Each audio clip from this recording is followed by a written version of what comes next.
Hey friends, if you are new to ChatGPT and you wish to know how to use ChatGPT, then please watch this video. Now it's very easy. I'll Google ChatGPT, or you can simply, what do we say, search for ChatGPT otherwise, and then click on ChatGPT, and then click on Start Now, and then you will have to log in. Okay, you can also enter prompts without logging in, but I prefer to log in, and then I'll click on login. Okay, I'll wait for it to load. And then I will finally click on this option here. Let us say, what do we say? Hi ChatGPT. Okay, right.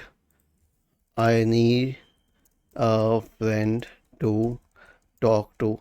So this is how you can write all these prompts, okay, and they will keep on answering like an actual human is answering. So you just have to hit it and hit enter. Now here's one thing. Now all of the conversation will show on the list on the left hand side.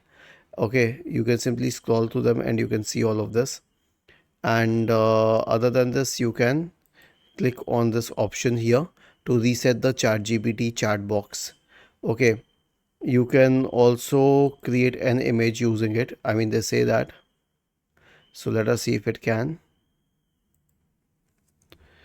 Okay, image of Donald Trump, please.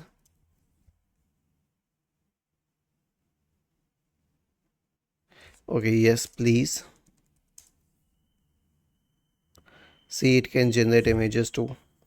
So it will be generating images, though the free one does take a lot of time.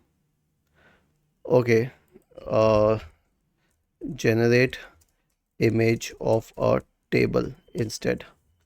Okay, let us see if it can. Most probably it will. So it is generating an image and it can generate the image of a table. So this is how interesting it is. You can do a lot of things using ChatGPT. Okay, it can answer to text and it can also create images. Was this helpful? If yes, then please subscribe to the channel. If not, then let us know in the comment section of the video on how we could help you further. Thank you for watching this video and have a nice day.